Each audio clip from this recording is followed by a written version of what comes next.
The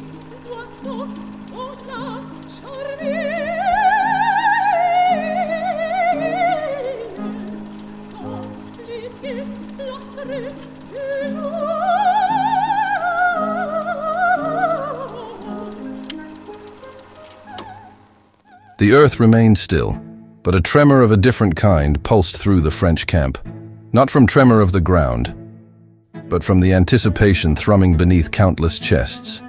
The birdsong, once a vibrant tapestry, was rudely drowned by the barked orders, guttural and urgent, that ripped through the pre-dawn hush. Sleep, a precious visitor snatched from the jaws of war, was torn away like a tattered flag in a storm. Tens of thousands, faces etched with the memories of 100 battles, rose with the nascent sun, their expressions etched with a grim determination that mirrored the steely glint of the rising dawn. Napoleon's gamble, a desperate dance with destiny, had begun. June 15, 1815, etched itself onto the calendar of fate. Beaumont, France, became the staging ground for a drama to unfold on foreign soil. Breakfast, a grim necessity, was swallowed down with the metallic tang of apprehension. Weapons, companions on countless marches and skirmishes, were polished with a nervous fervor. The roll call, a macabre litany of names, echoed through the ranks, a grim reminder of the fragility of life. 3 columns, serpents of steel and sweat, slithered north towards the Belgian border. The paved avenues and dirt paths trembled under the weight of their ambition. Charleroi, the gateway to destiny, loomed large in their minds. At 3:30 a.m., the first French boots kissed Belgian soil, an act of trespass that reverberated across the land. Light cavalry, the scouts and scavengers of war, fanned out like locusts, their sabers glinting in the dawn light. The peace of the countryside was shattered by the clash of steel and the thunder of hoofbeats. Prussian vedettes, the vigilant eyes of their army, met the French advance with a hail of lead. Skirmishes erupted, fleeting dances of death played out against the backdrop of rolling fields and quaint villages. The border villages, once havens of rural tranquility, became battlegrounds. Smoke, the acrid perfume of war, rose in plumes, mingling with the stench of gunpowder and fear. French dragoons, their faces contorted in the heat of battle, met pockets of fierce Prussian resistance. Sniper fire, a whisper of death from hidden corners, thinned their ranks. Cannons, iron lungs coughing fire and fury, roared their pronouncements of war. The critical phase, the hinge upon which history would turn, had begun. Napoleon's gamble, a chess move played on a blood-soaked board, was now in motion. The drums of destiny beat their relentless rhythm, urging the French host forward, deeper into the heart of Belgium, deeper into the unknown. The air itself grew thicker, heavy with the metallic tang of blood and anticipation. The rumble of musket fire intensified, weaving a macabre symphony across the fields.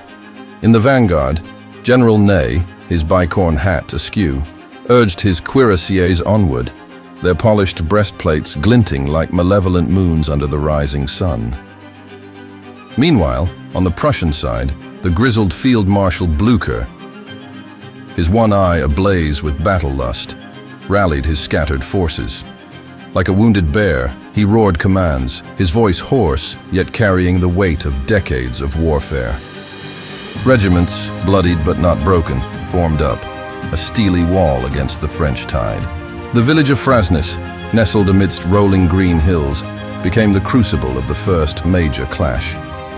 French voltigeurs, nimble skirmishers, swarmed the cobbled streets, their muskets spitting fire. Prussian Jaegers, their green uniforms blending with the foliage, returned fire, each shot a deadly lottery ticket. Houses, once symbols of rural charm, now transformed into fortresses, their windows spewing smoke and lead. But the heart of the battle lay on the open fields beyond the village. Here, the French deployed their famed infantry squares, stoic islands of blue amidst a sea of green. Cannons roared, iron balls ripping through the ranks, leaving mangled bodies in their wake. Yet, the French squares stood firm, a testament to their discipline and training. But discipline and training could only hold for so long. Prussian cavalry, lancers at the fore, thundered down, their charge a living battering ram. The earth trembled under the pounding hooves, the air filled with the clash of steel and the screams of men. The blue squares wavered, some dissolving into chaos, others holding their ground with desperate tenacity. Ney, ever the gambler, committed his reserves, throwing fresh battalions into the fray. The battle devolved into a brutal slugfest, a swirling vortex of smoke, steel, and screams. Bodies littered the ground, some still twitching, others eerily still. The scent of death, metallic and cloying, hung heavy in the air. As the day wore on, exhaustion became another enemy. Arms ached, throats parched, hope dwindling with each fallen comrade. The sun, once a hopeful witness, now seemed to mock their struggle, its heat adding to the misery. And then, a rumor carried on the wind like a wisp of smoke. The Prussians were flanking. Panic, a serpent biting at the edges of courage, spread through the French ranks.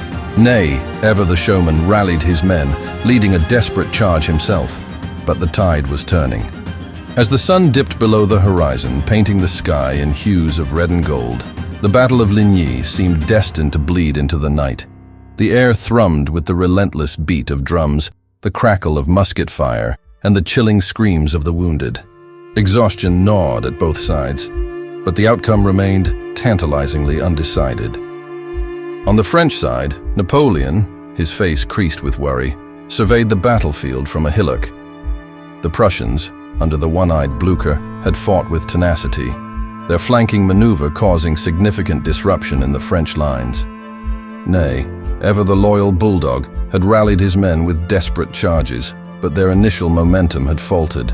Across the field, Blücher, his face bloodied from a wound sustained earlier in the day, rallied his troops. He knew the Austrians and British were on the move, converging on the battlefield. He needed to hold Ligny, buy precious time for the Allies to unite. Suddenly, a Prussian officer galloped up to Blücher, his face pale with urgency. "Sire," he exclaimed, "word has reached us that the British have engaged the French near Quatre Bras." Blücher's single eye narrowed. This changed everything. An opportunity, perhaps, to deliver a decisive blow. With renewed vigor, Blücher ordered a final push, throwing everything he had left at the French lines.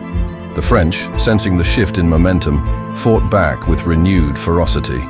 The clash in the center grew even more intense, a swirling vortex of death where men fought hand to hand, bayonets against muskets, desperation against determination. As night descended, cloaking the battlefield in shadows, neither side could claim a clear victory. The Prussians had suffered heavy losses, but they had blunted the French advance and bought time for their allies. The French, battered and bloodied, had held their ground. But their initial advantage had evaporated. Napoleon, his gamble teetering on the edge of failure, made a critical decision. He ordered a portion of his army, under Marshal Grouchy, to pursue the retreating Prussians towards Wavre, ensuring they wouldn't interfere with his plans for the next day. This decision, as history would reveal, would have profound consequences. Exhausted but resolute, both armies hunkered down for a night of uneasy rest under the watchful gaze of a blood-red moon. The Battle of Ligny was over, but the war, the dance with destiny, had just begun. The stage was set for a final, fateful clash, a battle that would etch its name onto the annals of history. Waterloo.